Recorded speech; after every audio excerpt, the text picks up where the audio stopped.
paglaban ng ating West Philippine Sea sa mga animal na siyam na senador na maka-China, sa mga taga-China na bully, na binabaliktad na ang bully daw ay ang Pilipinas. Walang kataguran sa panggugulo ang mga taga-China sapagkat ang mga senadores na nakaupo sa Senado ang numero unong sumusuporta dyan sa mga incheck na yan. Parang ating bansay magulo, mawindang, para patuloy nilang iharas ang ating mga mangingisda, ang ating mga Coast Guard, Philippine Coast Guard. Ganyan ang gawain nila.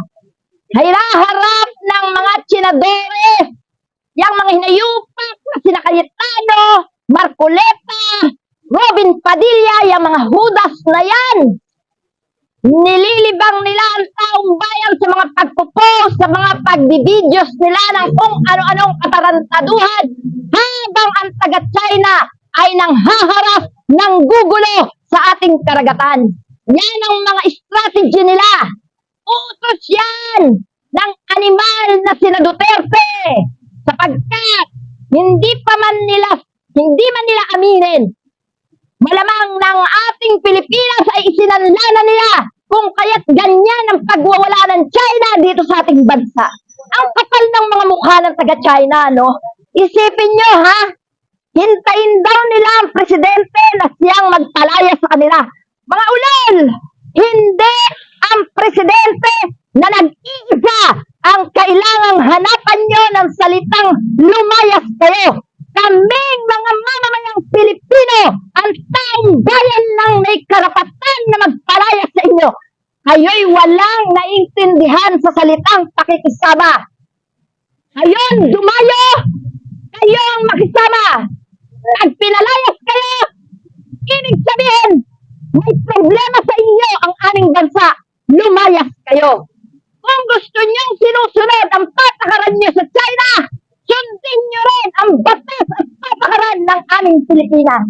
Wala kayong karapatan na ang aming bansa ay gawin niyong aso kagaya ng ginawa niyo sa mga senadores na nakaupo sa Senado at kay Duterte na tila aso na may kadena sa leeg na susunod lang sa inyo.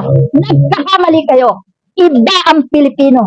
Marami ng pagkakataon na nagtangka na gawin ang aming Pilipinas. Agawin ng ari-arian namin. Pero kahit maliit ang aming bansa, lumalaban ang mamamayan nito. Hindi kami matatakot. Ano sabi ni Robin Padilla? Una daw haharap ay ang mga lumalaban sa China? Gago ka, Robin Padilla! Hindi mo naiintindihan na kahit ikaw, dudurugin ka ng China. Wala silang pakialam sa'yo kung anong kasapitan mo. Naging aso ka ni Duterte?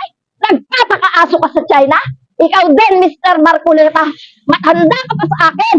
Pero wala kang tinandaan. Ha? Kay Cayetano, pinahihubad mo ang uniforme ni Sir Tariela. Ang kapal ng mukha mo, Cayetano, baka kalbuhin kita lalo pag nagkataon na magkaharap tayo. Sipin mo, ha? Ikaw nga nakabarong eh, bobo eh. Pagkatapos, aalis mo ang uniforme ng isang nakikipaglaban para sa bansa. Animal ka talaga, no? Ha? Makapal ang mukha ninyo. Wala kayo ibang kinakaya kundi yung mga kasama nyo dyan sa gobyerno. Pero pagdating sa mga Pilipino, sa taong bayan, no? Bahag ang mga buntot nyo. Gusto lang kayo sa laban, pero wala kayong kakayahan. Kaya sagot kayo sa China eh. Iniisip nyo, matatalo agad kayo eh. No? Ha? Para sa akin, kayo na mga siyam na senador, mga konsentidor sa China, magsipaglayas na kayo dyan sa Senado at harapin nyo ang mga ninakaw nyo. Kayo'y mga magnanakaw, kayo'y mga traidor, kayo'y mga konsentidor, at higit sa lahat, mga duwag! Takot kayo sa China! Inaagaw na ang inyong sariling ari-arian. Bahag pa rin ang buntot nyo. Pag ba yung mga asawa nyo inagaw, papayag ba kayo na maagaw yan sa inyo? O baka naman, ibigay nyo nga ang mga asawa nyo, pero yung mga kabit nyo maiiwan. Mga leche din kayo eh, no? Ha? Ganyan kayo, kabubobo. Ganyan kayo, katatanga. Sasabihin nyo, wala West Philippine Sea? Hoy!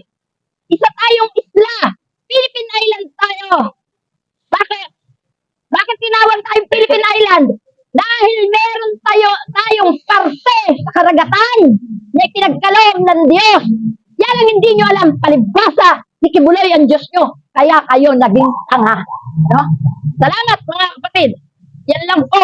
At talagang nakakagigil ang mga animal na taga-China. Salamat po. Okay.